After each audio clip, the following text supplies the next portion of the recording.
Guys, so I'm out here enjoying some yummy spaghetti out on my front porch and admiring how beautiful it looks out here. It's 72 degrees. The sun's kind of getting low. The air is warm, like super Cali vibes right now. I'm struggling to convince myself that that's a great reason to put on my walking shoes and go for a quick walk. But as I've mentioned before, I'm struggling with motivation and all that stuff that comes with depression. But I also want to mention there's the anxiety part of it, which is I get anxious about people who walk their dogs and dogs that bark at me. And I also get anxious about just running into people in general and having to say hi and greet them or whatever. Or maybe going to, experiencing an awkward interaction like, oh, you wave and they don't see you. Dumb things like that. Like, I need to get over that and just go for a walk. That's got me thinking a lot about where my anxiety stems from. I have a few things that I like to call fears, phobias, that I really need to stop referring to them as that. And also, this also brings me to the topic of this fear I have of going on planes. And if you didn't know, my husband and I are moving to Japan. Our departure date is like just weeks away. So the closer the date gets, the more I think about this kind of stuff. So I'm in my car now. I couldn't get myself to go for a walk. I was just like on my porch watching, not my porch, my balcony, sorry. I was on my balcony, people watching. And there's just too many. I don't know. There's going to be days like this where I'll be tempted to feel defeated for something like this, but no, I need to instead think, okay, I choose not to go for a walk. What else can I do? What can I do about the situation? I'll go for a drive instead. Why not? Well, I'm really just driving down to the store to get a little slice of chocolate cake because that is my little moment of indulgence that I'll have. Oh my god, did I get the spaghetti sauce off my face? I'm so sorry.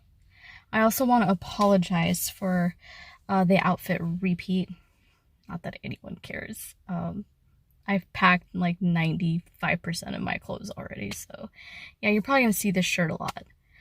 But anyway, in the car, ready to go to the store right now, get me a slice of chocolate cake and not feel defeated. I refuse to feel defeated and feel like a failure because failures isn't exactly a bad thing. Another thing I can do is go for a walk with my husband later on tonight instead. And I think going on a walk with him will get rid of all that freaking anxiety I'm having over dogs and talking to people. That brings me to a topic I kind of just want to talk about, get off my chest.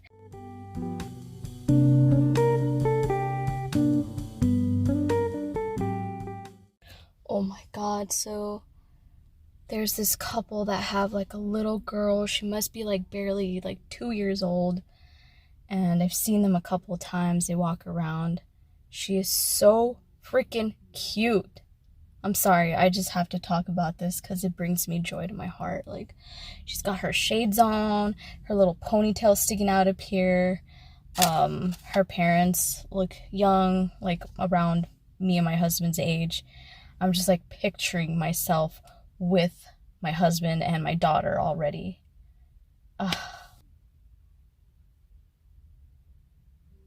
How do we combat these fears, this anxiety that we have over things? Ideally, what I should have or could have, shoulda, woulda, coulda done was go to the mailbox. If you come across someone, just say hi. That's all, you know? Or if you really don't want to, don't say hi. If you come across someone with a dog, try not to get nervous, you know, because they can sense your energy. And if you do and they start barking, you know what? They're on a freaking leash. They're required to. And then just deal with it, you know?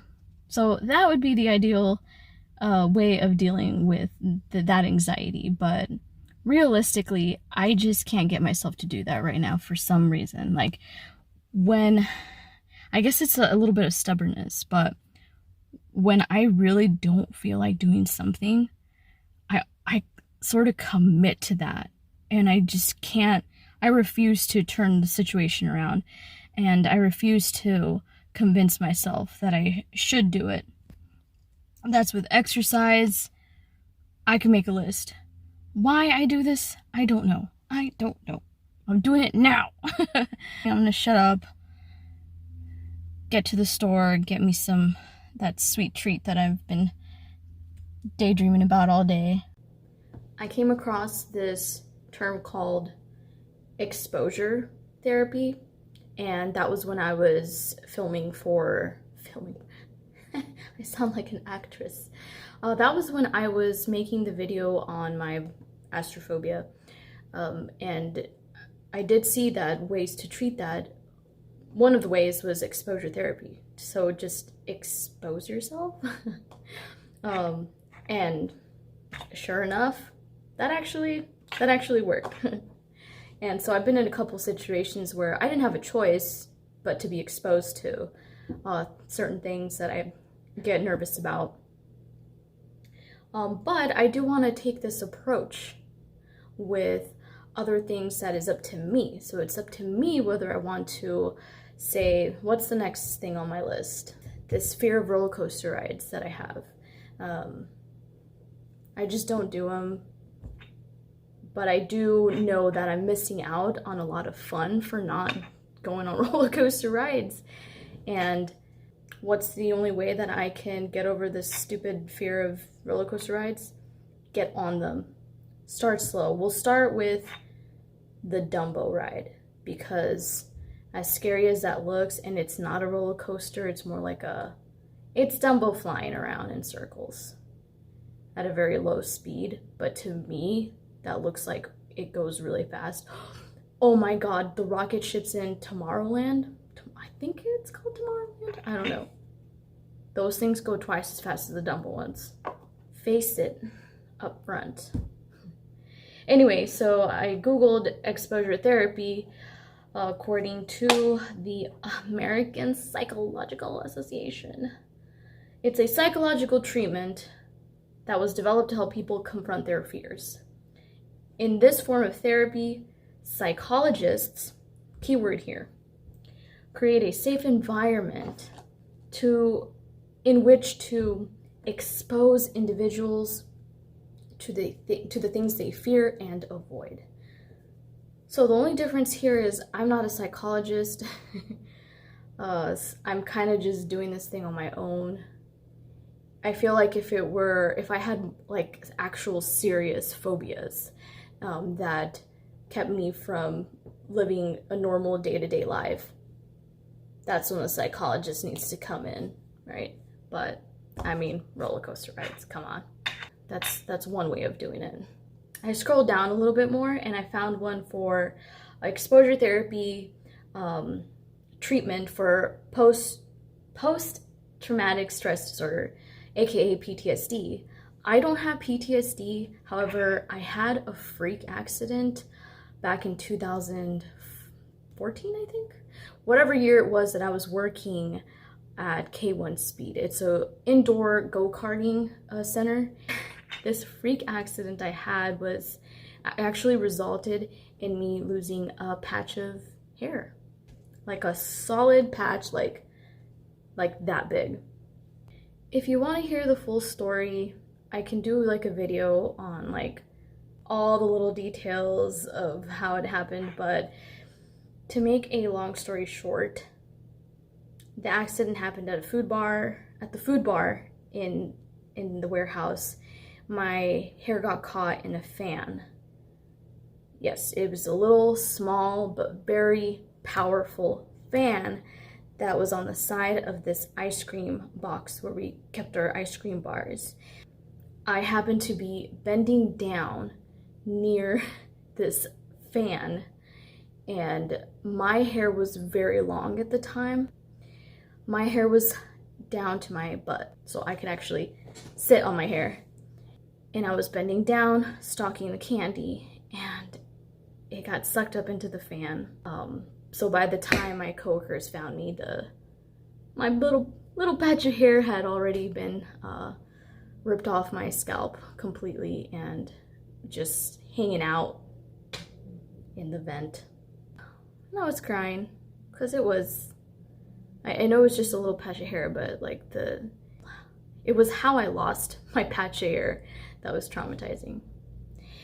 I don't want to go into details. I don't want to make the story too long, but that caused some sort of PTSD, and I haven't had long hair since then. This is the longest I've had it since that year.